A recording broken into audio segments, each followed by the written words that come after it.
I don't know how many years it's been. Oh, it's 15 years or something since you've been together. Something right? like that. Something like that. But now there's like droplets in the water where things are okay because your backup band is Gene's band. No, I stole them. You stole them. They're my band. So now they're totally your band. Yeah. So how did that actually come about? 'Cause I just read that online that now you have Gene's backup band has become Ace's band. Well, what happened, me and Gene wrote 2 songs for this record, and I had been helping him out with some of the vault experiences. And when he did the vault experiences on a lot of occasions, he had a backup band and did a set, a 50-minute set or whatever. And then I met these guys playing.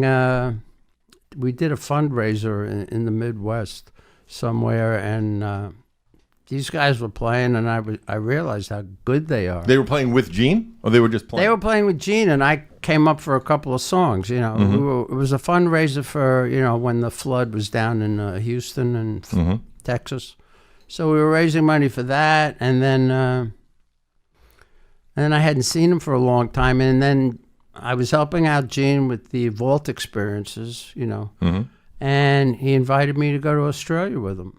So I said, for the amount of money I was getting paid, it wasn't really cost effective for me to bring my band and my crew. So I said to Gene, can I use your band? They know most of the songs already anyway. They're all fans. Yeah. They know all my songs note for note. So it worked out perfectly.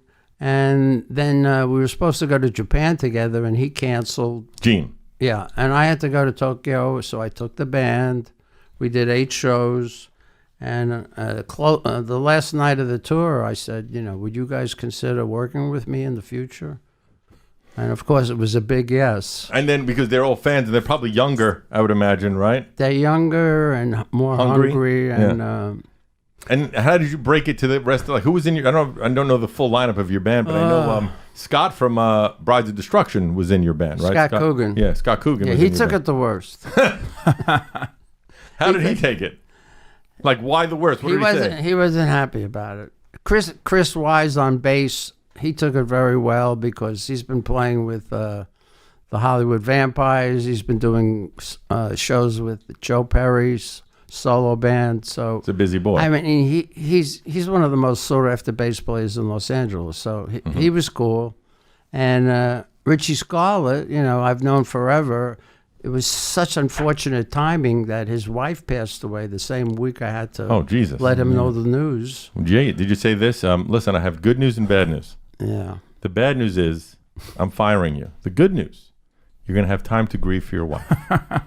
Yeah. Well, what happened was I told him I was going to go forward with a different band, and he just lost it. His wife died the next day. Jesus, that's horrible. That's awful. And she was wonderful, and they were a great couple, and they had so much fun together. And I ended up going up to the funeral Monday and saying a few kind words about Joanne, and we patched up everything. And he goes, Ace, look, what's ever best for your career, I support. What's you don't have to tell me the amount of money, but percentage-wise, are you saving 30% on the band, roughly? At least. At least. Wow, that's a big difference. Because, David Coverdale, who's been on the show, on my old show, he told me that he always wanted to play with these, super seasoned dudes that cost a fortune. So it was very hard for him to tour because just to bring those 4 guys out, you're already so in debt on the tour already that every show's got to do really, really well. So I always feel like finding those young, hungry guys that know everything note for note and they're fans is the right way to do it. Yeah, well, that's pretty much what it came down to, economics. But it was more than that. These guys know my songs backwards and forwards because they're fans. And if I tell them to learn something, they know it. Right. They're not lazy. And they all sing, I read that, right?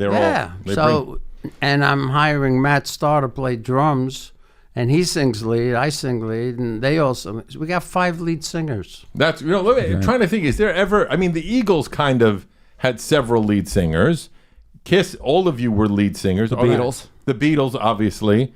Are there other bands where, on a Kiss record, you never knew who was going to, you see the track listing, you didn't know who was going to sing what. Right. And you wrote a couple of songs that ended up having Gene sing, because you didn't want to sing in the beginning, correct? In the beginning, I was intimidated. I thought those guys were the lead singers, and I was the lead guitar player, and I never really thought I had a good voice to begin with. But then, what was the first song you sang on for Kiss? Shock Me. Shock Me was your first one. At Madison Square Garden. That was your first time? First time I did it. Jesus Christ, that's crazy. That's wild. Yeah, but it felt good getting through it. How many songs were you singing on the first time you're singing? Just Shock Me, or did you do anything else? Shock Me was my first lead vocal, and subsequently, albums on down the road, I ended up writing more songs and singing more songs. That's pretty wild. And I just think it's great that you were obviously very democratic in the beginning, because you split the publishing 4 ways. Mm-hmm. You're all singing. At what point along the way did it start seeming like, okay, these 2 guys are going this way and us 2 guys are going this way? Well, we used to have a meeting every week, mm-hmm. and sit down, and if somebody had a gripe, we get it out in the open. We do it here. Very smart. Exactly.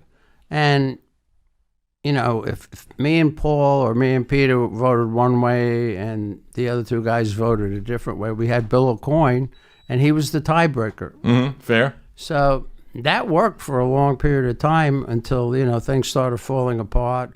Once we became famous, first of all, we stopped rooming together. I used to room with Gene, so he kind of kept tabs on me and I kept tabs on him, and I'm sure it happened with Peter and Paul. But once we started getting our own suites and, we stopped writing with each other, and, each of us went off to a studio to write songs and mm-hmm. to present them to the band and the producer. And you stopped having the weekly meetings, obviously. Oh, yeah. That was dead a long time ago. That's too bad, because that's probably, like even now, like in a very, very small comparison, I have a partner for this network, and we meet once a week to kind of like air our dirty laundry. Like, you said you were going to do this, you didn't do this. I was waiting for this. How come this didn't happen? Yeah. And I think without that, you start building up that resentment, and that's what led probably, if those weekly meetings still happened, maybe the 4 of you would have stayed together. Possibly, but there were other elements involved. Right. I mean, also, you were the bigger partier guy, right? Gene was obsessed. Me and Peter. You and Peter. Gene was obsessed with vagina to this day. And business deals. And business deals. Merchandising. All 3 go hand in hand. Let's be honest. Was there a point when you saw all these, like I know now you told me earlier he's endorsing some sort of weed company or some sort of wine company as well, but was there a point while you were all still a unit, or even when you came back the second time, where you're seeing the Kiss Coffin, or you're seeing the Kiss whatever, and you're like, come on, guys. I never had anything to do with that stuff. Right, but still, did it... I wasn't thrilled with the Kiss Coffin because, believe it or not, I went to Vinnie Paul's funeral, from Pantera, mm-hmm, who passed away unexpectedly, and they asked me to speak, at the funeral, and I had no problem. I had prepared something in my mm-hmm. brain, but I never write anything down. I'm much better off talking spontaneously. Mm-hmm. So I got up on the pulpit and spoke to everybody. Lo and behold, we get out to the cemetery, and there's a Kiss coffin there. Wait a minute. He was buried in a Kiss coffin? Yeah. I didn't know that. Well, so was his brother. Wow. Anyway, I'm standing there, and I'm leaning against the Kiss coffin because his father asked me to say a few words. Mm-hmm. So I don't have anything prepared. So first of all, I'm feeling weird because my face is right there on the coffin. It's gotta be so crazy. It's gotta be so weird. So it was so weird. It's a funeral, and oh my but God. to make a long story short, I don't know where it came from. It just came out, just something beamed this into my head. I came up with this idea. I said, everybody here has probably seen the movie The Wizard of Oz, and everybody kind of nods, and I go, well, thinking about Vinnie Paul, there was a line in The Wizard of Oz towards the end where they had discovered the wizard is a fake, mm-hmm. and the wizard says to the Tin Man, you're not going to be judged by how much you love, but how much you were loved by others. Mm-hmm. So I said that line, and I said, Vinnie was a great guy, and everybody loved him, and right now he's up in heaven with his brother Dimebag, and they're playing in a rock and roll band up there, and God bless you all. It was like that. All right, but cool. If I didn't have that Wizard of Oz hook, I don't know what the hell I would have said. That's crazy. The fact that you're staring at yourself. So wild. It's really weird. That's really weird. It was weird. When we were kids, my old drummer wanted to be buried in a Kiss casket, but he took it up a notch, because this is back when we're like kids and going mm-hmm. crazy. He's like, I want everyone to have a great time, so I want ice in my casket and beers. And I Oh, want my you, when you God. go to visit me, I want you to grab a beer, crack it open, pour a sip in my mouth, tip your 40 to me. Was he an insane person? Yeah, and he's still alive, so I'm looking forward to this funeral.